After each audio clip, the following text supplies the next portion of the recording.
Hello guys, welcome back to my channel. Welcome to the episode number 8। अब तक हम episode total 7 बना चुके हैं। आज हम एंटर कर चुके हैं एपिसोड नंबर 8 में। ठीक है, आज हम क्या पढ़ने वाले हैं, मैंने आपको पिछली क्लास में पहले से बता दिया था कि हम अभी पॉलिनेटिंग एजेंट के ऊपर पढ़ रहे हैं। पॉलिनेटिंग एजेंट मैंने आपको बता दिया था कि पॉलिनेटिंग एजेंट टोटल 3 प्रकार के होते हैं, जिसमें से हम 2 प्रकार पहले से कवर कर चुके हैं। अब सिर्फ लास्ट पार्ट रह रहा है। ठीक है, पता है मुझे कि पॉलिनेटिंग एजेंट बहुत बड़ा टॉपिक हो गया, पर इम्पोर्टेंट है, इसलिए मैंने इसको ज्यादा टाइम लेके पढ़ाया है। अब लास्ट टॉपिक जो है मैं उसको पढ़ा देती हूँ, जो है about the last pollinating agent, जो कि सबसे ज्यादा आप कह सकते हैं अजीब है, लेकिन हाँ ये जरूर कहा जा सकता है कि जिसके बारे में आज मैं बात करने वाली हूँ, मतलब कि जो लिविंग वाले होते हैं, जो बायोटिक एजेंट्स होते हैं, वो आपने आसपास अपने सुने भी होंगे, देखे भी होंगे, टीवी में भी देखे होंगे, तो वो आपको बहुत ज़्यादा इजी होगा। आपने छोटी क्लासेस में भी इन चीज़ों के बारे में पढ़ा होगा, तो आज की क्लास आपके लिए बहुत ज़्यादा इजी हो जाएगी। ठीक है, मैं थर्ड पॉलिनेटिंग एजेंट के बारे में बात करने वाली हूँ, जो कि होता है बायोटिक। मैंने आपको पिछली क्लास में बता दिया था कि बायोटिक को क्या बोला जाता है, अनीमोफिली, सॉरी क्या बोला जाता है, जूफिली। ठीक है, कभी कभी गलतियां हो जाती हैं, क्या बोला जाता है, जूफिली बोला जाता है। मैंने बताया था जो लोग चिड़ियाघर जाते हैं वो जानवर होते हैं, जो लोग चिड़ियाघर जाते हैं वो जानवर होते हैं, और चिड़ियाघर में रहते भी जानवर हैं। मतलब कि किसकी बात चल रही है, एनिमल्स के बारे में बात चल रही है। किसकी बात चल रही है, एनिमल्स के बारे में बात चल रही है। ठीक है, जूफिली में एनिमल्स के बारे में बात करनी है। मैं बताती हूँ कि एनिमल्स के बारे में आपको क्या क्या बात याद करनी है। सबसे पहली बात, बायोटिक के बारे में आपकी एनसीईआरटी में जो जूफिली के द्वारा, एनिमल्स के द्वारा जो पॉलिनेशन होती है, उसके बहुत सारे एग्जांपल्स दे रखे हैं। यहाँ पर मैं लिखूंगी तो वो थोड़ा टाइम कंज्यूमिंग हो जाएगा। मैं आपको एग्जांपल्स के नाम बता देती हूँ, आप उनको याद कर लीजिएगा। मतलब आप सिर्फ एक बार देख के चले जाएंगे तो आपको याद रहेगा। तो मैं बता देती हूँ, सबसे पहले होती है आपकी मधुमक्खियाँ, जिनको हम क्या बोलते हैं, बीज बोलते हैं। क्या बोलते हैं, बीज बोलते हैं। और ये चीज बहुत अच्छी बात है कि सबसे ज्यादा पॉलिनेशन कोई करता है, सबसे ज्यादा पॉलिनेशन कोई करता है तो वो आपके बीज है। कौन है, मधुमक्खियाँ। कौन है, मधुमक्खियाँ होती हैं जो कि सबसे ज्यादा पॉलिनेशन करती हैं। ठीक है, दूसरा आपकी है, जो दूसरा एग्जाम्पल है जूफिली का, वो है बटरफ्लाई। ठीक है, बटरफ्लाई। तीसरे, मतलब मैं सिर्फ आपको एग्जाम्पल्स बोल देती हूँ, आप याद कर लीजिएगा। एनसीईआरटी के पेज नंबर 30 पे दे रखी है, ओल्ड एनसीईआरटी के, आपका न्यू एनसीईआरटी भी आ रखी है, आप उसमें देख लीजिएगा क्या क्या एग्जाम्पल्स दे रखे हैं। बीज दे रखे हैं, बटरफ्लाई दे रखे हैं, फ्लाइज, बीटल्स, वास्प, एंट, मॉथ। बर्ड्स कौन कौन सी, सन बर्ड और हमिंग बर्ड, 2 प्रकार की बर्ड। उसी के साथ साथ बैट्स दे रखे हैं। ठीक है, उसी के साथ साथ आपको इंसेक्ट्स दे रखे हैं। एंड उसके बाद आपको लेमर दे रखा है, एक आर्बोरियल दे रखा है जो कि पेड़ के ऊपर रहते हैं, और इवन रेप्टाइल्स में भी गीको लिजर्ड और गार्डन लिजर्ड। मतलब लगभग 10 से 12 एग्जांपल्स है, जो कि आपको याद करने की जरूरत नहीं है, सिर्फ आप उनको देख के चले जाना। इसलिए मैं ब्लैक बोर्ड पे भी लिख के आपको नहीं बता रही हूँ, सिर्फ आप एक बार एनसीईआरटी में उनके बारे में देख लेना। इतनी चीज तो आपको समझ में आ गई कि जूफिली का क्या मतलब है, एनिमल के द्वारा होने वाला पॉलिनेशन। और मैंने आपको एनिमल के बारे में जो 10 से 12 एग्जाम्पल दे रखे हैं, वो भी आप याद कर सकते हैं कि ये जो है, मतलब ऐसे लोग जो है, ऐसे ऑर्गेनिजम्स जो है, वो ये जूफिली करवाते हैं। ठीक है, और सबसे ज्यादा मैंने बोला था लगभग 90% पॉलिनेशन इन्हीं के द्वारा करवाया जाता है। ठीक है, अब मैं आपको बताती हूँ कि जो जूफिली के द्वारा पॉलिनेशन होता है, जो बायोटिक एजेंट के द्वारा पॉलिनेशन होता है, उसके अंदर क्या क्या कैरेक्टरिस्टिक होती है। मतलब इसको आप इंसेक्ट पॉलिनेटेड, मतलब इंसेक्ट पॉलिनेशन भी कह सकते हैं। क्या बोल सकते हैं, मैं थोड़ा बड़ा लिख देती हूँ, इंसेक्ट पॉलिनेशन। क्या कह सकते हैं, इंसेक्ट पॉलिनेशन भी कह सकते हैं। अब आपको पता होना चाहिए कि इनकी क्या क्या कैरेक्टरिस्टिक देखने के लिए मिलती हैं। ठीक है, सबसे पहले कैरेक्टरिस्टिक देखने के लिए मिलती है कि इनके केस में जो फ्लावर्स होंगे, जो फूल होंगे, वो कैसे होंगे, लार्ज होंगे। कैसे होंगे, लार्ज होंगे। पहली चीज याद करिए कि फूल कैसे होंगे, लार्ज होंगे। दूसरा कैसे होंगे, कलरफुल। कैसे होंगे, कलरफुल होंगे। उनके अंदर फ्रेग्रेंस होगी, फ्रेग्रेंस। ठीक है, फ्रेग्रेंस, खुशबू जिसे कहते हैं, क्या बोलते हैं, खुशबू बोलते हैं। और उनके अंदर भरपूर मात्रा में, रिच का मतलब अमीर, तो उनके अंदर भरपूर मात्रा में क्या होगा, नेक्टर होगा। आप ये मत पूछिएगा कि नेक्टर का मतलब क्या होता है, अगली क्लास में जाइए और वहां देखिए। ठीक है, मैंने नेक्टर के बारे में बताया है, फिर भी मैं बता देती हूँ जिन्होंने कल की क्लास में ध्यान नहीं दिया। नेक्टर का मतलब होता है एक प्रकार का जूसी सब्सटेंस, जो कि आप कह सकते हैं कि एक प्रकार का जूसी सब्सटेंस। आपने देखा होगा ना, मधुमक्खियों के केस में जो हनी यूज करते हैं। ठीक है, बहुत लोग हनी खाते भी हैं, हनी मुंह पे लगाते भी हैं। ठीक है, मतलब फेस पैक के रूप में। तो जो हनी होता है, ठीक है, हनी किसकी वजह से बनता है? वो नेक्टर की वजह से बनता है, ठीक है। नेक्टर मधुमक्खियाँ आती हैं, ठीक है, मधुमक्खियाँ आती हैं, फूल के ऊपर बैठती हैं, नेक्टर ले जाती हैं और फिर वो अपना हनी जो है बनाती है, जिन्हें वर्कर बीज कहते हैं, मेनली वर्कर बीज बनाती है। जो उसके उतना डिटेल में आपको जाने की जरूरत नहीं है, पहले ये कैरेक्टरिस्टिक जो है उनको आप अच्छे से याद कर लीजिए, ठीक है। ये कैरेक्टरिस्टिक मैं बताती हूँ कि इन कैरेक्टरिस्टिक का मतलब क्या है। पहली बात, फूल कैसा होना चाहिए? लार्ज होना चाहिए। मैं बताती हूँ, देखिए इंसेक्ट्स आपने देखा होगा ना कि इंसेक्ट्स कम से कम इतने बड़े तो होते हैं, ठीक है, इतने बड़े तो होते हैं, कम से कम चने के दाने के बराबर तो होते हैं। ऐसे नहीं कि बिल्कुल ऐसा माइक्रोस्कोपिक होते हैं, कम से कम चने के बराबर तो होते हैं। अगर मान लीजिए आपका फूल जो है इतू सा है, मतलब सिर्फ ऐसा डॉट के बराबर, यहाँ पर आपकी नजर जानी चाहिए कि सिर्फ आपका फूल डॉट के बराबर है, तो इसमें इंसेक्ट्स बैठ ही कैसे पाएगा, ठीक है। मतलब क्या है कि इंसेक्ट कैसे पॉलिनेशन करते हैं, वो फूल पे आते हैं, फूल पे बैठते हैं। मैं बताती हूँ कैसे। मान लीजिए कि ये फूल है, ठीक है, लेट्स टेक एन एग्जांपल। ये फूल है, फूल के ऊपर ये इंसेक्ट आया, ये बैठा, तभी तो पॉलिनेशन होगी। अगर आपका फूल इतना सा है, ठीक है, सिर्फ इतना सा ही है, तो इस पे इंसेक्ट बैठी कहाँ से? बेचारा गिर रहा है, कैसे बैठेगा? तो इसलिए फूल कैसा होना चाहिए? लार्ज होना चाहिए। फूल कैसा होना चाहिए? लार्ज होना चाहिए। मैंने आपको कल ही बताया था कि कलरफुल होना चाहिए। कलरफुल होने का क्या मतलब है भाई? सबसे ज्यादा एनिमल्स, इवन ह्यूमन बींग्स भी सबसे ज्यादा किससे, जानवर सबसे ज्यादा किससे अट्रैक्ट होते हैं? कलर से अट्रैक्ट होते हैं। अगर आपका फूल बहुत खूबसूरत है तो उससे मिलने के लिए बहुत ज्यादा इंसेक्ट जो है वो आएंगे। तीसरी चीज कि उसके अंदर कैसे होनी चाहिए? फ्रेग्रेंस होनी चाहिए, खुशबू होनी चाहिए। मतलब क्या है, सबसे ज्यादा कोई चीज अगर आपको अट्रैक्ट करती है ना, अट्रैक्ट करती है, अपनी तरफ खींचती है, खिंचाव मतलब होता है, तो वो दो चीजों से होता है, या तो वो कलरफुल हो जाए या तो उसके अंदर खुशबू हो जाए, ठीक है, खुशबू जो भी कह सकते हैं, उसके अंदर खुशबू हो जाए, फ्रेग्रेंस हो जाए, मतलब उसके अंदर बहुत अच्छी खुशबू हो जाए। सब लोग रोज क्यों पसंद करते हैं? वैलेंटाइन डे के दिन रोज क्यों दिया जाता है? क्योंकि वो कलरफुल है, red is a colourful colour, तो क्योंकि वो रेड है और उसके अंदर बहुत अच्छी खुशबू होती है, इसलिए रोज को यूज किया जाता है। तो वही केस है। और तीसरी चीज मैंने बता दी थी कि रिच एंड नेक्टर होना चाहिए। इतनी चीज आपको याद हो गई कि इतनी चीजों के बारे में याद कर ले जाती है कि इंसेक्ट पॉलिनेशन के केस में वो लार्ज होना चाहिए, कलरफुल होना चाहिए, उसके अंदर फ्रेग्रेंस होना चाहिए और वो रिच इन नेक्टर होना चाहिए। अगर आपके लिए क्वेश्चन आए कि what are the characteristics of insect pollinated flowers, तो वो कैसे होंगे? लार्ज होंगे, कलरफुल होंगे, फ्रेग्रेंस होगी और रिच इन नेक्टर होंगे। समझ में आ गया? अब हम आगे बढ़ते हैं। दो एग्जाम्पल्स हैं जो आपको याद होना चाहिए। वो दो एग्जाम्पल्स क्या है जो इम्पोर्टेंट है, ठीक है, जो इम्पोर्टेंट है वो किसके एग्जाम्पल्स हैं? Flies and beetles. Flies and beetles, ठीक है। फ्लाइज और बीटल्स दो आपके ऐसे इंसेक्ट्स हैं, ठीक है। फ्लाइज एंड बीटल्स दो आपके ऐसे इंसेक्ट्स हैं जिनके अंदर फोर ऑर्डर देखने के लिए मिलती है। फोर ऑर्डर का मतलब है गंदी स्मेल जो नाली के सामने जाने के बाद जैसी स्मेल दिखाई देती है ना, वैसी, मतलब ये कुछ अलग ही है, ठीक है। ऐसे कहते हैं ना, कुछ अलग ही काम करते हैं। मतलब फ्लाइज और बीटल्स ऐसे इंसेक्ट्स हैं जो कि अट्रैक्ट होते हैं बाय द फोर ऑर्डर। जो कि कैसे अट्रैक्ट होते हैं? Four order. मतलब क्या है, जो भी कोई प्लांट होगा, ठीक है, जो भी कोई प्लांट होगा वो गंदी से गंदी स्मेल निकालेगा, ठीक है। प्लांट जो है गंदी से गंदी स्मेल निकालेगा, जिससे फ्लाइज और बीटल, मान लीजिए ये फ्लाइज उड़ रहा है, ठीक है, फ्लाई उड़ रहा है, ठीक है, उड़ते जा रहा है, ऐसे उड़ता जा रहा है। उड़ते क्या हुआ कि उसे बहुत गंदी स्मेल आई, ठीक है, फोल ऑर्डर आई, उसे बहुत गंदी स्मेल आई। तो वो गंदी स्मेल तो उसके लिए खुशबू है। हमारे लिए गंदी स्मेल गंदा है, पर उसके लिए वो गंदी स्मेल खुशबू है। क्या है? खुशबू है, ठीक है। ऐसे बोलते हैं ना कि खुशबू भी, मतलब गंदगी भी मेरे लिए खुशबू बन गई, ऐसी, मतलब कि ऐसी चाहत हुई कि गंदी भी मेरे लिए खुशबू बन गई। तो वही वाली बात है कि गंदी स्मेल भी इसके लिए खुशबूदार स्मेल बनने वाली है। तो भाई क्या देखने के लिए मिला? ये जो समझ में आना चाहिए कि ऐसा प्लांट गंदी स्मेल निकाल रहा था, अपना फ्लाइज और बीटल्स अट्रैक्ट हो गए और जाके इसको क्या कर दिए? पॉलिनेट करके उस फूल के ऊपर बैठे और पॉलिनेशन कर गए। हो गया भाई, सब कुछ काम हो गया, ठीक है, खुशियाँ पार्टी बनाओ, यही चीज थी। नेक्स्ट चीज आपको पता होना चाहिए वो ये है कि पॉलन, मतलब कि आपको किसके बारे में पता होना चाहिए? रिवॉर्ड्स के बारे में।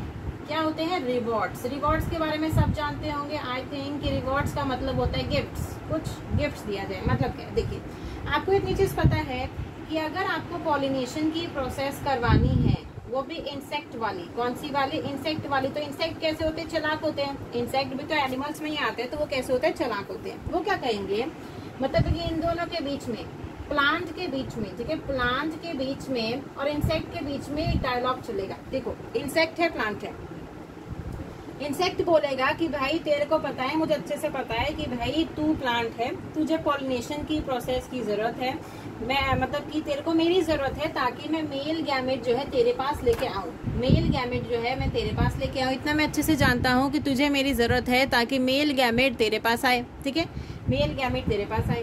अब भाई अगर मेल गैमेट को उसके पास पहुंचाना है तो इंसेक्ट कहता है कि अगर मैं तेरे को पॉलिनेट तो कर दूंगा, मुझे कोई दिक्कत नहीं तुझे पॉलिनेट करने में, पर उसके बदले में तेरे को मुझे गिफ्ट देने पड़ेंगे, मतलब कि प्लांट को कुछ रिवॉर्ड्स देने पड़ेंगे इंसेक्ट को। वो रिवॉर्ड्स कौन कौन से होते हैं मैं अभी बताती हूँ कि वो रिवॉर्ड्स कौन कौन से होते हैं, किस किस रूप में प्लांट जो है इंसेक्ट को गिफ्ट देता है। सबसे पहला गिफ्ट होता है खुद पॉलन। हाँ जी, आपको अचंभा होगा कि पॉलन भी गिफ्ट हो सकता है, मतलब क्या है, मैंने आपको आई थिंक सेकेंड एपिसोड में बताया था कि pollen are rich in nutrients, उनके अंदर बहुत भरपूर मात्रा में न्यूट्रिएंट्स होते हैं, तो इसीलिए इन पॉलन को खाया भी जा सकता है, खाया जा सकता है, मतलब इन पॉलन्स को खाया जा सकता है। दूसरा क्या होता है, नेक्टर। दूसरा क्या होता है, रिवॉर्ड नेक्टर। और तीसरा रिवॉर्ड होता है safe places, safe places to lay eggs, safe places to lay eggs. इसके बारे में अभी मत सोचो, पहले इन दोनों के बारे में बताती हूँ मैं। देखिए, रिवॉर्ड्स का मतलब है कुछ ऐसे गिफ्ट्स दिए जाए हमारे इंसेक्ट को क्योंकि वो बहुत अच्छा काम कर रहे हैं। वो दो गिफ्ट का नाम है पॉलन और नेक्टर। मतलब क्या, मैं बताती हूँ। यहाँ से उड़ता उड़ता मैं कुछ इस प्रकार से इंसेक्ट दिखा देती हूँ, ठीक है। अच्छा इंसेक्ट नहीं बनाया मैंने, कुछ इस प्रकार से मान लीजिए इंसेक्ट है, ठीक है। पता नहीं इंसेक्ट तो लग भी नहीं रहा है, तो मान लीजिए कुछ इस प्रकार से इंसेक्ट जो है उड़ता उड़ता आया। इंसेक्ट को क्या क्या चाहिए, रिवॉर्ड चाहिए, गिफ्ट चाहिए, ठीक है। रिवॉर्ड चाहिए, गिफ्ट चाहिए, तो या तो वो पॉलन खा लेगा। इंसेक्ट आया, इंसेक्ट क्या किया, फूल के ऊपर बैठा, पॉलन खा लिया, और क्या था, इंसेक्ट के पैरों के ऊपर, इंसेक्ट के पैरों के ऊपर पॉलन चिपके हुए थे, पॉलन स्टिक थे, ठीक है, पॉलन स्टिक थे। इसके केस में, बायोटिक के केस में जो पॉलन होते हैं वो स्टिकी नेचर के होते हैं, वो चिपक जाते हैं। क्या हो जाते हैं, चिपक जाते हैं। पर विंड के केस में वो चिपकते नहीं थे। समझ में आ गया क्या हुआ भैया, ये इसके पैरों के नीचे पॉलन स्टिक थे। अब ये क्या हुआ कि ये प्लांट था, ये मान लीजिए प्लांट है, ठीक है, ये मान लीजिए प्लांट है जिसको इसको पॉलिनेट करवाना है। अब क्या हुआ, देखिए मैं बताती हूँ अब क्या हुआ। ये इंसेक्ट उड़ रहा है, इसके पैरों के ऊपर पॉलन चिपके हुए हैं, ठीक है, बहुत अच्छा इंसान है, पॉलन चिपका के घूम रहा है, पॉलन चिपके हुए। अब क्या करेगा, ये उड़ते उड़ते उड़ते उड़ते इस प्लांट के पास आएगा, ठीक है, इस प्लांट के ऊपर पास आएगा। पहले ये इंश्योर करेगा कि प्लांट से बोलेगा कि भाई देख, मेरे पैर के ऊपर चिपके हुए हैं पॉलन, ठीक है, अगर तेरे को पॉलिनेशन करवानी है तो मुझे तो पहले गिफ्ट दे, तभी मैं करूंगा। मतलब कि लेने देने का ये संबंध है, लेने देने का संबंध है। तो प्लांट कहेगा कि भाई मैं क्या करूं, अगर तेरे को ना पॉलिनेशन करवानी है तो ऐसा करना कि तू मैं जो पॉलन ग्रेन बना रहा हूँ ना उसमें से ऐसा करना कि मैंने मान लीजिए 100 पॉलन ग्रेन बनाया ना, उसमें से चल तू 50 ले जा, 50 को खा लियो, 50 को खा लियो, पर पॉलिनेशन करवा दे। भाई मेरी दूसरी जनरेशन का क्या होगा, मेरी दूसरी जनरेशन कहाँ जाएगी। समझ में आ रहा है ना, समझ में आ रहा है, दिमाग में पूरा सेट कर दूंगी। मतलब क्या है कि मेरी दूसरी जनरेशन कहाँ जाएगी। मैं तेरे हाथ जोड़ता हूँ कि 50 पॉलन ग्रेन तो खुद खा ले, 50 पॉलन ग्रेन को मेरे पास रहने दे पॉलिनेशन की प्रोसेस के लिए। तो इंसेक्ट करेगा ठीक है बच्चा, ठीक है ठीक है, रो मत रो मत, मैं तेरी बात जान गया, मैं तेरे पॉलन को खा लूंगा और पॉलिनेशन की प्रोसेस को कर दूंगा, ठीक है। पहले तो ऐसे इंसेक्ट हो गए जो कि पॉलन खाते हैं। मान लीजिए इस इंसेक्ट का नाम था चिंटू, जो कि पॉलन खाया करता था, पॉलन ईट करता था और पॉलिनेशन की प्रोसेस करता था। दूसरा था आपका मिंटू थोड़ा अलग प्रकार का इंसेक्ट था। मिंटू खाया करता था, मिंटू को चाहिए होता था नेक्टर। मतलब क्या है, उड़ा, ठीक है, उड़ते उड़ते आया मिंटू, ठीक है, उड़ते उड़ते आया मिंटू किसी दूसरे प्लांट के पास मिंटू आया उड़ते उड़ते। मिंटू ने बोला कि भाई तेरे को पॉलिनेशन करवानी है, भाई तेरे को पॉलिनेशन करवानी तो तेरे को मुझे नेक्टर देना पड़ेगा, क्योंकि इसी नेक्टर से मैं हनी बनाऊंगा या फिर इसी नेक्टर को मैं खा के जिंदा रहूंगा, ठीक है, या फिर मैं इसको ईट कर लूंगा, नेक्टर को ईट कर लूंगा दूसरी सब्सटेंस है, इससे या तो मैं हनी बना लूंगा या तो इसको मैं खा लूंगा। तो इस प्लांट ने कहा ठीक है भाई, मैं नेक्टर बना रहा हूँ, तेरे लिए बनाया है नेक्टर, आप समझ ले सब्जी है, तेरे लिए बनाए, खा लियो और पॉलिनेशन प्रोसेस बस कर दें। ये जो तीसरी प्रोसेस आ गई। सबसे ज्यादा इंपॉर्टेंट है safe places to lay eggs, वो फिर मैं समझाती हूँ। ये 3 पॉइंट्स को अच्छे से लिख लीजिए। अब मैं बताती हूँ about the process called as safe places to lay eggs. Safe places to lay eggs, जिसमें 2 एग्जाम्पल्स आते हैं। पहला एग्जाम्पल है अमोर्फोफेलस, ठीक है, पहला एग्जाम्पल क्या है अमोर्फोफेलस प्लांट का। अमोर्फोफेलस एक स्पेलिंग देख लेना, जिसके अंदर आपको इसके बारे में याद होना चाहिए कि इसका लार्जेस्ट फ्लावर होता है, लार्जेस्ट नहीं आप कह सकते हैं, लॉन्गेस्ट फ्लावर होता है। कैसा होता है? लॉन्गेस्ट फ्लावर होता है 6 फीट हाइट का, 6 फीट हाइट का। और ये जो 6 फीट नंबर है, 6 फीट जो नंबर है ये एग्जाम में आ चुका है, मैं पहले ही बता देती हूँ, ठीक है। 6 फीट हाइट भी आपको, ये जो टर्म है वो भी आपको याद होना चाहिए। मतलब कि अमोर्फोफेलस प्लांट का जो फ्लावर होता है वो सबसे लंबा होता है, लॉन्गेस्ट फ्लावर होता है 6 फीट हाइट का। दूसरा एग्जाम्पल है युक्का, यक्का जो भी बोलते हैं, ठीक है, प्रोनाउंस कर लेगा। युक्का एंड मॉथ का रिलेशनशिप, ये कुछ इस प्रकार का रिलेशनशिप है जिसको कहते हैं म्यूचुअल रिलेशनशिप, म्यूचुअलिज्म। मतलब क्या है? ये कुछ इस प्रकार का रिलेशनशिप है, आपने बहुत मूवीज में देखा होगा कि भाई मैं तेरे बिना नहीं, तू मेरे बिना नहीं। मतलब क्या है? अगर मौत मर गया तो युक्का भी मर जाएगा, और अगर युक्का मर गया तो मौत भी मर जाएगा। ये वाली बात है। ये दोनों का ऐसा गठबंधन हो चुका है कि अगर युक्का मरा तो जी मौत भी मरा, मौत मरा तो युक्का भी मरा, ऐसे वाला रिलेशनशिप। तो देखो क्या होता है, मैं बताती हूँ। लॉन्गेस्ट फ्लावर है अमोर्फोफेलस का, ठीक है, ये दोनों अलग अलग केसेस है। अमोर्फोफेलस का लॉन्गेस्ट फ्लावर है, मैं युक्का एंड मॉथ का एनसीईआरटी में ये रखा है, वो मैं आपको बताती हूँ। देखिए, मान लीजिए कुछ इस प्रकार का युक्का का प्लांट है, ठीक है, कुछ इस प्रकार का युक्का का प्लांट है, और यहाँ से ये मॉथ जो है, ये मॉथ जो है वो उड़ के आ रहा है, ठीक है, ये मॉथ जो है उड़ के आ रहा है। अब क्या होगा? ये मॉथ बोलेगा, इन दोनों के बीच में डायलॉग चलेगा, इन दोनों के बीच में डायलॉग चलेगा।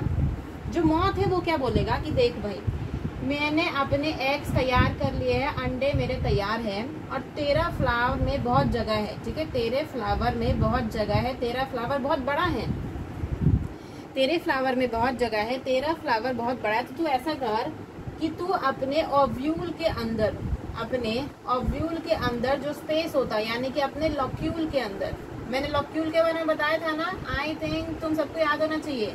ऐसा मत करना कि भूल गए, मेरे को फिर से बताना पड़ा। तो ऐसा कर भाई कि तेरा लॉक्यूल बहुत बड़ा है, तेरी ओवेरियन कैविटी बहुत बड़ा है, तो मैं ओवी पॉजिटर के हेल्प से, ओवी पॉजिटर, इसके पीछे इस प्रकार का कुछ स्ट्रक्चर होता है, ठीक है, मैं अच्छे से बना देती हूँ। इस प्रकार का कुछ स्ट्रक्चर होता है, मैं ओवी पॉजिटर के हेल्प से अपने एग यहाँ पर इस प्रकार से डिपॉजिट कर देता हूँ, ठीक है, इस प्रकार से डिपॉजिट कर देता हूँ अपने एग्स, जिससे कि मेरे एग की डेवलपमेंट तेरे अंदर हो जाए, और साथ ही साथ मैं, तेरे को क्या फायदा है, मैं तेरे लिए पॉलिनेशन का प्रोसेस कर दूंगा, ठीक है, पॉलिनेशन का प्रोसेस कर दूंगा। मतलब क्या है, मैं आपको बोल के समझाती हूँ, समझ लेना। देखिए, जो युक्का प्लांट है, युक्का प्लांट के अंदर लॉक्यूल और ओवेरियन कैविटी बहुत बड़ी सी है, तो वो क्या कहेगा, जो आपका क्या मॉथ है, मॉथ क्या कहेगा कि ऐसा कर भाई, मैं तेरे अंदर ना ओवी पॉजिटर की हेल्प से अपने एग को दे देता हूँ, ठीक है, अपने एग्स को दे देता हूँ, तो मेरे एग्स को अच्छे से पाल, जब वो बड़े हो जाएंगे, जब उसमें से बच्चे निकल जाएंगे, तो फिर मैं उनसे मिलने के लिए आऊँगा, ठीक है, फिर मैं उनसे मिलने के लिए आऊँगा थोड़े दिनों के लिए, तो मेरे बच्चों को संभाल ले, ठीक है।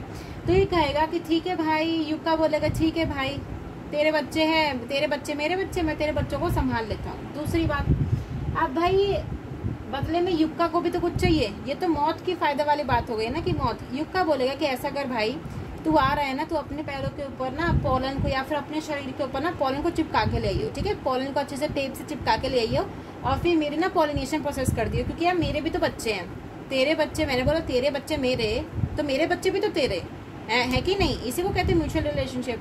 तो भाई ऐसा है कि तू अपने बच्चों को मेरे अंदर डाल दियो, मतलब मेरे लॉक्यूल के अंदर डाल दियो, मैं उनको बहुत अच्छे से उनका जो है लालन पोषण करूंगा, बहुत अच्छे से बड़े हो जाएंगे, और तू बदले में मेरा पॉलिनेशन करवा दे ताकि मेरे बच्चे भी बन सके। तो वो ही होता है। लेकिन अगर इनमें से अगर मौत मर गया तो युक्का भी मर जाएगा, और युक्का मर गया तो मौत भी मर जाएगा। इतनी चीज समझ में आ गई।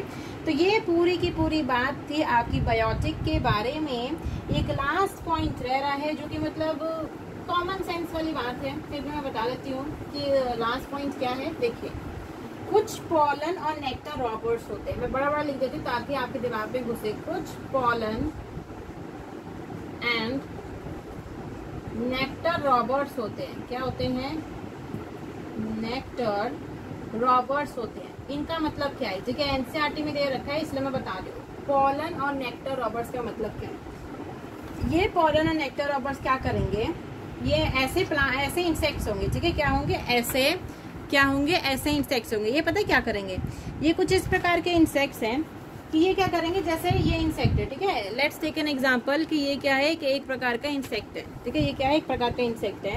ये क्या आया, ठीक है, ये इंसेक्ट आया, इंसेक्ट मान लो कोई सा भी, इंसेक्ट नंबर ए, ठीक है, इंसेक्ट नंबर ए, इंसेक्ट आया, उसने क्या किया, पॉलन को भी खा गया, प्लांट के, मतलब कि ये प्लांट था, ये प्लांट था, यहाँ पर पॉलन लगे हुए थे, यहाँ पर नेक्टर, मतलब नेक्टर उसने सेक्रेट करा था। ये क्या किया, आया, ये नेक्टर भी खा गया, पॉलन ग्रेन भी खा गया, पर पॉलिनेशन नहीं करा भाई, पॉलिनेशन नहीं करके गया, बिना पॉलिनेशन करे बिना, पॉलिनेशन करे बिना, पॉलिनेशन करे बिना पॉलन को भी खा गया, नेक्टर को भी खा गया, इसलिए इसे चोरीदार, मतलब कि चोरी करने वाला बोलते हैं। वही बात होगी ना, अगर वो अच्छा आदमी होता तो चलो पॉलन खा लिया, नेक्टर खा लिया, अच्छी बात है, पर पॉलिनेशन तो करके जाता, बेचारे का नुकसान कर दिया कि नहीं, कि भाई इसने इतनी मेहनत से पॉलन बनाया था, नेक्टर बनाया था, तो उसे भी खा गया और पॉलिनेशन भी नहीं करके गया, तो उसी को ही कहा जाता है पॉलन एंड नेक्टर रॉबर। क्या कहा जाता है, पॉलन एंड नेक्टर रॉबर कहा जाता है। इतनी चीज समझ में आ गई, मतलब अब तक हम काफी चीजें क्लियर कर चुके हैं। ये पूरा का पूरा आपका पॉलिनेटिंग एजेंट्स वाला, जितना भी पॉलिनेटिंग एजेंट्स वाला टॉपिक था वो पूरा का पूरा कवर हो चुका है, ठीक है, पॉलिनेटिंग एजेंट्स वाला टॉपिक कवर हो चुका है। आई थिंक आप इतनी चीजों को बहुत अच्छे से समझ लिए होंगे। अब जो हमारा नेक्स्ट टॉपिक है वो है आउट ब्रीडिंग डिवाइसेस, ठीक है, एनसीईआरटी में जो नेक्स्ट टॉपिक है वो है out breeding devices, out breeding devices, जिससे मेरे हिसाब से 4 से 5 नंबर का क्वेश्चन आ सकता है, ठीक है, आउट ब्रीडिंग डिवाइसेस, ठीक है, आउट ब्रीडिंग डिवाइसेस। अब आपको समझना है कि आउट ब्रीडिंग डिवाइसेस के अंदर एनसीईआरटी में 4 इंपॉर्टेंट पॉइंट्स दे रखे हैं, मैं उन चारों को बहुत अच्छे से समझाऊंगी। पहले आउट ब्रीडिंग डिवाइसेस के बारे में आपको पता होना चाहिए। पहले बात मैं पूरा प्रोसेस समझाती हूँ। देखिए, हमें पता है, मैंने आपको पहले ही बताया था कि ज्यादातर प्लांट कैसे होते हैं, उनके अंदर बाइसेक्सुअल फ्लावर होता है। कैसा फ्लावर होता है, बाइसेक्सुअल फ्लावर है। बाइसेक्सुअल फ्लावर में क्या होगी, ऑटोगेमी होगी, ऑटोगेमी होगी, ऑटोगेमी की वजह से क्या आ जाएगा, इन ब्रीडिंग डिप्रेशन, क्या आ जाएगा, इन ब्रीडिंग डिप्रेशन आ जाएगा, इन ब्रीडिंग डिप्रेशन। मैं पूरा प्रोसेस समझाती हूँ, ठीक है। बाइसेक्सुअल फ्लावर है, एक ही घर के अंदर मेल भी रहता है और फीमेल भी रहती है, ठीक है, उनके अंदर ही हमने शादी करवा दी, तो यही बात होगी कि बहन भाई के अंदर शादी करवा दी, ठीक है, बहन भाई के अंदर, एक ही घर में बहन भाई रहते थे, उनके बीच में शादी करवा दी। अगर उनके बीच में शादी करवा दी तो उनकी जनरेशन भी आ गई, उनके बच्चे भी आ गए, ठीक है, जनरेशन भी आ गई, बच्चे भी आ गए। अब क्या है, देखिए, अगर आप लगातार, मतलब लगातार भाई बहन में शादी करवाए जा रहे हैं, करवाए जा रहे हैं, करवाए जा रहे हैं, तो उससे क्या हो जाएगी, इन ब्रीडिंग डिप्रेशन हो जाएगी। मतलब क्या है, इन ब्रीडिंग डिप्रेशन हो जाएगी, मतलब अब क्या हो गया, अब जो बच्चे होंगे, ठीक है, जो चाइल्ड्स होंगे, जो चिल्ड्रन होंगे, उनमें अब बीमारियां दिखने लग जाएंगी, ठीक है, क्या दिखने लग जाएंगी, बीमारियां दिखने लग जाएंगी। वो इतने अच्छी क्वालिटी के नहीं बनेंगे, ठीक है, उनके अंदर कुछ ना कुछ बीमारियां देखने के लिए मिल जाएंगी। यानी कि हम ऐसा लिख सकते हैं कि कॉन्टिन्यूअस इन ब्रीडिंग से, कॉन्टिन्यूअस इन ब्रीडिंग से, इन ब्रीडिंग का मतलब अपने में ही शादी, भाई बहन में ही शादी से इन ब्रीडिंग डिप्रेशन देखने के लिए मिल सकता है। इन ब्रीडिंग डिप्रेशन देखने के लिए मिलेगा, जो कि बहुत खराब है, जो कि बच्चों में बीमारियां कर रहा है, जो कि बहुत खराब है। इसी इन ब्रीडिंग डिप्रेशन को प्रिवेंट करने के लिए, क्या करने के लिए, प्रिवेंट करने के लिए हम आउट ब्रीडिंग डिवाइसेस का यूज करते हैं। मैं प्रॉपर डेफिनेशन लिख लेती हूँ, प्रॉपर डेफिनेशन लिख के बता देती हूँ। To prevent inbreeding depression, inbreeding depression, to prevent inbreeding depression के लिए हम यूज करते हैं आउट ब्रीडिंग डिवाइसेस का। किसका यूज करते हैं, आउट ब्रीडिंग डिवाइसेस का यूज करते हैं। समझ में आ गया, समझ में आ गया कि मतलब इन ब्रीडिंग डिप्रेशन को, इन ब्रीडिंग डिप्रेशन को प्रिवेंट करने के लिए हम यूज करते हैं आउट ब्रीडिंग डिवाइसेस का। किसका यूज करते हैं, आउट ब्रीडिंग डिवाइसेस का यूज करते हैं, ठीक है, समझ में आ गया। अब देखिए, अगर हमें आउट ब्रीडिंग डिवाइसेस को प्रिवेंट करना है तो किसे हमने, तो हमें किसे आप कह सकते हैं, किसे हमने प्रिफर करना है, प्रिफर किसे करना होगा, जीनोगेमी को। किसको प्रिफर करना होगा, जीनोगेमी को प्रिफर करना होगा। ये इनडायरेक्टली ये क्वेश्चन पूछा जा सकता है कि आउटब्रीडिंग डिवाइसेस के लिए आप कौन सी प्रोसेसेस को प्रिवेंट कर रहे हो। ऑटोगेमी को और जिटानोगेमी को हम प्रिवेंट करते हैं क्योंकि इन दोनों में ही सेल्फ पोलन आता है। कैसा पोलन आता है? सेल्फ पोलन आता है। और जीनोगेमी में क्रॉस पोलन आता है, ठीक है, क्रॉस पोलन आता है, ठीक है। मतलब कि ऑटोगेमी जिटानोगेमी में भाई भाई में शादी देखने के लिए मिलती है और जीनोगेमी में किसी और परिवार के साथ शादी देखने के लिए मिलती है, ठीक है, शादी देखने के लिए मिलती है। तो हम क्या करेंगे, आउटब्रीडिंग डिवाइसेस के केस में हम प्रिफर करेंगे जीनोगेमी को और प्रिवेंट करने की कोशिश करेंगे ऑटोगेमी और जिटानोगेमी को। क्या रीजन है? क्योंकि इसके अंदर सेल्फ पोलिनेशन होता है, भाई भाई में शादी हो रही है, बहन बहन में शादी हो रही है, बहन भाई में शादी हो रही है। जीनोगेमी में अलग अलग जनरेशन में जो हमारी आप कह सकते हैं नॉर्मल शादी जो होती है, नॉर्मल शादी को क्या कहते हैं? जीनोगेमी कहते हैं, जिससे किसी भी प्रकार का इनब्रीडिंग डिप्रेशन देखने के लिए नहीं मिलता है। समझ में आ गई चीजें? अब हम आगे बढ़ते हैं कि कौन से 4 प्रोसेसेस टोटल एनसीईआरटी में दे रखे हैं। उन 4 प्रोसेसेस को मैं आपको बताती हूँ कि आउटब्रीडिंग डिवाइसेस के अंदर वो 4 प्रोसेसेस कौन कौन से दे रखे हैं, ठीक है। आपको सबसे पहले पता होना चाहिए कि सबसे पहला प्रोसेस दे रखा है पोलन की रिलीज, पोलन की रिलीज एंड स्टिग्मा की रिसेप्टिविटी। ये मैं बहुत पहले ही समझा चुकी हूँ, मैं ज्यादा टाइम नहीं लगाऊंगी, इसको मैं आपको पहले ही समझा चुकी हूँ, ठीक है, जो कि आपकी हेल्प करेगा। वो सिंक्रोनाइज ना हो, ठीक है, सिंक्रोनाइज ना हो। मतलब मैं आपको सिंपल तरीके से बताऊं कि मतलब आउटब्रीडिंग डिवाइसेस का मतलब क्या होता है। आपको ये करना है, किसी चीज को रोकना है। आउटब्रीडिंग डिवाइसेस को आपको किसी भी कीमत में भाई भाई में शादी, बहन भाई में शादी होने से रोकना है। अब देखिए, बाइसेक्सुअल फ्लावर है, बाइसेक्सुअल फ्लावर है, बाइसेक्सुअल फ्लावर के अंदर इतना तो पता है कि ऑटोगेमी होनी है।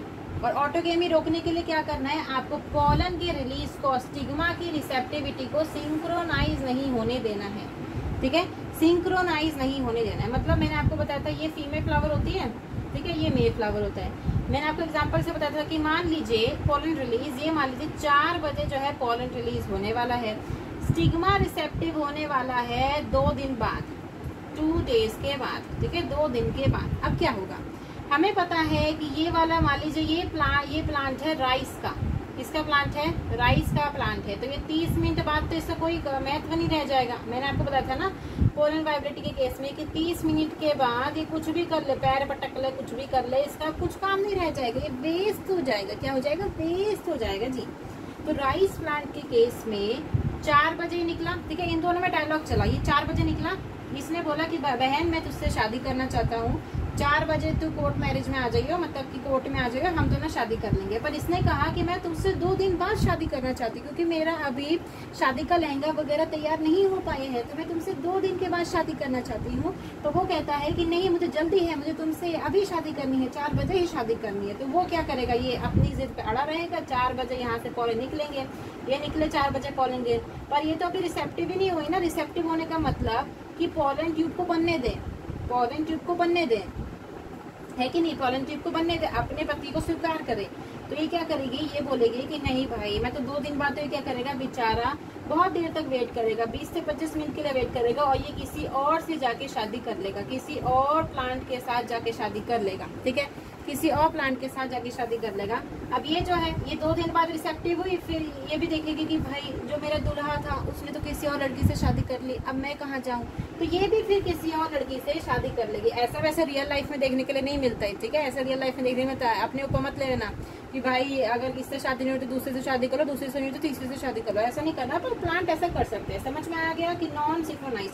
अगर ऐसा केस देखने के लिए मिलेगा, ऐसा केस देखने के लिए मिलेगा तो अपने मुंह पे बड़ी सी स्माइल लेके आ जाओ, अपने मुंह पे बड़ी सी स्माइल लेके आ जाओ, क्योंकि यही हमें कंडीशन चाहिए थी। हम चाहते थे कि भाई दुल्हन का लहंगा तैयार ना हो और दुल्हा जो है किसी और लड़की से जाके शादी कर ले, ताकि ये इवेंट नॉन सिंक्रोनाइज हो जाए और इस केस में हमें क्रॉस पॉलिनेशन देखने के लिए मिले। क्या देखने के लिए मिले? क्रॉस पॉलिनेशन देखने के लिए मिल जाए। समझ में आ गया कि नॉन सिंक्रोनाइज। पहला स्टेप समझ में आ गया। दूसरे स्टेप पे चलते हैं। दूसरा स्टेप होता है कि इनको डिफरेंट पोजीशन पे रख दिया जाए, डिफरेंट पोजीशन पे, डिफरेंट पोजीशन पे रख दिया जाए। मैंने डिफरेंट पोजीशन वाली बात पहले ही समझा रखी है, तो मैं इस क्लास में नहीं समझाऊंगी कि डिफरेंट पोजीशन पे रखोगे। ऐसे समझा देती हूँ। ये आपका क्या है? फीमेल फ्लावर है, ये इसका क्या है, स्टिग्मा वाला पार्ट है, ठीक है, ये दिख रहा है ना, ये आपकी इसका स्टिग्मा वाला पार्ट है, ये आपका मेल पार्ट है।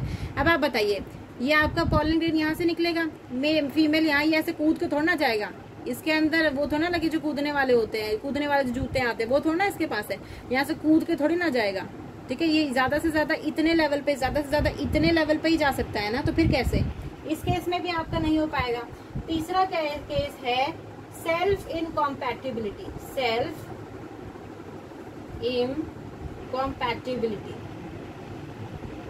सेल्फ इनकॉम्पैटिबिलिटी इज अ जेनेटिक, ठीक है, ये जेनेटिक कुछ होता है, जेनेटिक कुछ लोचा होता है, ठीक है। सेल्फ इनकॉम्पैटिबिलिटी के केस में आपको कुछ जेनेटिक लोचा जो है देखने के लिए मिलता है।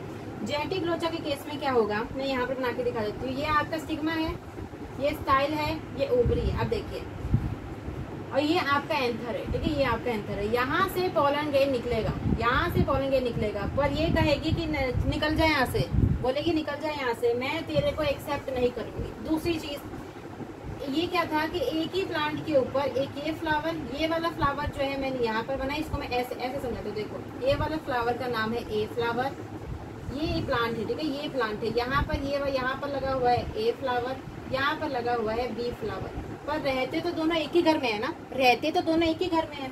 अब देखिए, यहाँ पर लगा है ए फ्लावर, यहाँ पर लगा है बी फ्लावर। ये पहली बात, इसी फ्लावर के अंदर बोलेगी कि चल हट यहाँ से। अभी बी वाला फ्लावर बोलेगा कि चल तू मुझसे तो शादी कर ले, बी वाला बोलेगा मुझसे तो शादी कर ले, मतलब मैं ऐसे करके आ जाता हूँ, तो बड़े कहेगी हट पकड़े पड़े को, मुझे तुझे भी नहीं चाहिए। तो मतलब सेल्फ इनकॉम्पैटिबिलिटी के केस में ऑटोगेमी एंड जिटेनोगेमी दोनों ही प्रिवेंट हो जाते हैं, दोनों ही प्रिवेंट हो जाते हैं। और कौन सा प्रिफेयर होता है, प्रिफेयर कौन सा हो जाता है, जीनोगेमी, प्रिफेयर कौन सा हो जाता है, जीनोगेमी हो जाता है, ठीक है, जीनोगेमी। अगर आपको ये नीचे का नहीं दिख रहा होगा, मैं बोल के बता देती हूँ, आप लिख लीजिएगा। ये सेल्फ इनकॉम्पैटिबिलिटी के केस में ऑटोगेमी एंड जिटेनोगेमी प्रिवेंट हो जाते हैं और जीनोगेमी प्रिफेयर हो जाता है। समझ में आ गया कि ये 3 पॉइंट्स को अच्छे से याद करके रखिएगा। एक जो इसमें एग्जाम्पल दे रखा है पपाया का, और दूसरा आपका कैस्टर का एग्जाम्पल दे रखा है, कैस्टर एंड मेज का। सिर्फ उनको आप अच्छे से याद कर लीजिए। मैं बोल के बता देती हूँ कि कैस्टर और मेज के केस में, कैस्टर और मेज का जो है बाइसेक्सुअल प्लांट होते हैं, उनके केस में ऑटोगेमी और जिटेनोगेमी दोनों ही, मतलब कि ऑटोगेमी प्रिवेंट हो जाएगी पर जिटेनोगेमी प्रिवेंट नहीं होगी, ठीक है। ऑटोगेमी प्रिवेंट हो जाएगी पर जिटेनोगेमी नहीं प्रिवेंट होगी। और पपाया के केस में जो कि क्या है, यूनिसेक्सुअल है, कैसा है, यूनिसेक्सुअल है, उसके अंदर ऑटोगेमी भी प्रिवेंट होगी और जिटेनोगेमी भी प्रिवेंट होगी। समझ में आ गया। सिर्फ ये 2 एग्जाम्पल को याद कर लीजिएगा। मैं इनके बारे में पहले ही समझा चुकी हूँ। मैंने क्या बोला, कैस्टर और मेज के केस में ऑटोगेमी प्रिवेंट हो जाएगी पर जिटेनोगेमी नहीं प्रिवेंट होगी, पर पपाया के केस में ऑटोगेमी भी प्रिवेंट होगी और जिटेनोगेमी भी प्रिवेंट होगी, ठीक है। आज की क्लास में इतना ही। एपिसोड नंबर 8 में हमने लास्ट वाला जो बायोटिक वाला पार्ट था वो पढ़ लिया, पूरा का पूरा आउटब्रीडिंग डिवाइसेस पढ़ लिया। कल मतलब कि कल की क्लास में एपिसोड नंबर 9 में हम पॉलन पिस्टल इंट्रैक्शन के बारे में पढ़ेंगे कि पॉलन पिस्टल इंट्रैक्शन में आपको क्या देखने के लिए मिलता है। पूरा लिख देती हूँ, पॉलन पिस्टल इंट्रैक्शन। और हम पढ़ेंगे अबाउट इमास्कुलेशन प्रोसेस में कि इमास्कुलेशन कैसे होता है, ठीक है, इमास्कुलेशन कैसे होता है वो हम एपिसोड नंबर 9 में देखेंगे। At the end please subscribe to my channel, ठीक है। अगर आपको ये चैनल अच्छा लगे, अगर आपको मेरे द्वारा पढ़ाई गई चीजें समझ में आ रही है, तो आप इसको ज्यादा से ज्यादा लोगों के साथ शेयर करिए और जरूर इसे लाइक भी करिएगा, क्योंकि लाइक से ही रीच बढ़ती है। अगर आपको मेरे पढ़ाने का ढंग समझ में आ रहा है तो आप दूसरों को भी ऐसा मत समझिए कि आप सिर्फ पढ़ लीजिए और दूसरों को आप इन चीजों को नहीं हेल्प करें, तो आप इनको दूसरों को भी हेल्प करिएगा, ठीक है। Eight the and thank you.